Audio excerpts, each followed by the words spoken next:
नमस्कार। मेरो नाम विराज हरिजन। पहिला त मैले जिम गर्थेँ अनि त्यो जिम गर्दाको यो ज्यानमा मेरो केही समस्या देखिनाले मलाई तपाईँको अलिकति कस्तो भने यो ज्यानमा तपाईँको निद्रा नलाग्ने, अलिकति समस्या देखिने, तपाईँको ज्यानमा अलिकति खटपटी बढी हुने, चलबल हुने ज्यानहरू। अनि त्यसमा समस्या किन देखियो भन्दाखेरि तपाईँको त्यो मैले यसरी बुझ्दै जाँदाखेरि डाक्टरसँग नि सल्लाह लिएँ।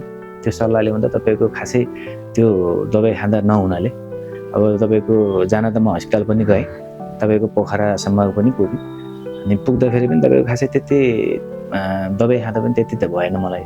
मैले तपाईँको अलिकति यो के गर्नुपर्छ भनेर यसरी सोद्धाखेरि तपाईँको मैले आफैलाई सोद्धाखेरि तपाईँको यो हुँदैन, अब अलिकति आयुर्वेदतिर जानुपर्छ है भन्ने भएर तपाईँको म यसरी तपाईँको एउटा आयुर्वेदतिर आएर अनि सरहरूसँग सल्लाह सुझावहरू लिएँ। तपाईँको जहाँ मेरो समस्या थियो त्यो समस्याहरूलाई ल ठ्याक्क यो छ है तपाईँलाई भनेर तपाईँले उहाँले भनिदिनु भयो। भनिदिँदाखेरि तपाईँको जुन त्यो प्रोडक्ट थियो, जुन हाम्रो यो आयुर्वेदको प्रोडक्ट, अनि त्यो प्रोडक्ट खाँदाखेरि तपाईँको मलाई जुन समस्या थियो चेक गर्दा त्यो प्रोडक्ट खाँदाखेरि अहिलेसम्मलाई मलाई एकदम निर्मल, तपाईँको केही पनि नभएको अवस्था, अहिले एकदम स्वस्थ छु अहिलेसम्म। तपाईँको मलाई के भयो भने मैले सबै फ्यामिलीहरूलाई पनि मैले यहीँ लिएर आइराखेको छु अहिले। बाबा मम्मी के अरे बुढी बाबु नानीहरूलाई पनि मैले अहिले यहीँ लिएर आइरहेको छु अहिलेसम्म। अहिले तपाईँको हस्पिटलको दबाई भन्दा मलाई अझ यहाँको दबाईले एकदम तपाईँको अन्त पनि तपाईँको केही समस्या नदेखाउने जडीबुटी भनेपछि राम्रो छ। अहिलेसम्मलाई फ्यामिलीहरूलाई त्यस्तो भन्ने केही पनि छैन।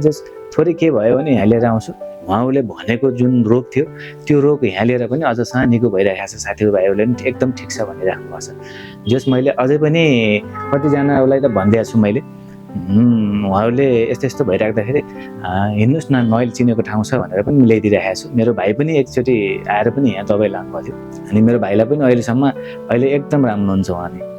बुवा आमालाई तपाईँको अलिकति तपाईँको कस्तो थियो भने त्यो आँखा अलि नदेख्ने समस्या पनि थियो बुवालाई। अनि त्यो समस्यामा तपाईँको अब मैले त लान त हस्पिटलमा पनि लगेँ। त्यो समस्या भन्दा पनि अब एकचोटि म गएकै ठाउँमा लान्छु नि भनेर पनि यहाँ लिएर आएको थिएँ मैले। अहिलेसम्म बुवालाई राम्रो छ, एकदम राम्रो छ। हेर्नुहोस्, तपाईँको निद्राहरू नलाग्ने त्यस्तो समस्या भएको थियो मलाई। म तपाईँको पोखरासम्म तपाईँको बागलुङ पनि चेकअप गरेँ। त्यो हुँदाखेरि भयो म एकचोटि फेरि त्यहीँ जान्छु न भनेर सरसँग आएर फेरि सल्लाह गरेर फेरि दबाई लगाएको छु। दबाई लगाएको अहिले निद्रा चाहिँ मजाले लगाइरहेको छ। अब हामीले दबाई पनि खाने अनि सरहरूले भनेको कुराहरू नबार्ने हो भने त त्यो त रोकिँदैन। त्यही भएर मैले के भन्छु नि सबै दाजुभाइ दिदीबहिनीहरूलाई जति नै आउनुहुन्छ योलाई आयुर्वेदलाई अलिकति फलो गरिदिनु। किनभने मैले खाएर मैले तपाईँको यत्रो अहिलेसम्म त मैले लगभग भयो होला 2 वर्ष समथिङ केही बिरामी भयो म यहीँ आउँछु। सुरुमा यहाँ आएर तपाईँको हरेक कुराहरू सन्चो भएको हुनाले म यहीँ आइरहेको छु होइन। मेरो फ्यामिलीहरूलाई, मेरो साथीभाइहरूलाई, इष्टमित्रहरूलाई चिनेकोलाई त मैले अन्त जानु भनेर मैले भन्दिनँ। पहिला यहाँ जानुहोस् अनि भएन भने बल्ल मलाई भन्नुहोस् अनि बल्ल तपाईँ बाहिर जानु होला भनेर भन्छु। मैले खास कोटिङहरू पाउडरहरू मैले खाएको छैन अहिलेसम्म। किनभने पाउडर तपाईँको चाहिँ त्यो कोटिङ भनेको त अलिकति सो देखाउन जाने त्यस्तोले खाने चिज हो। नर्मल मान्छेहरूले त नखानुहोस् भन्न चाहन्छु म होइन।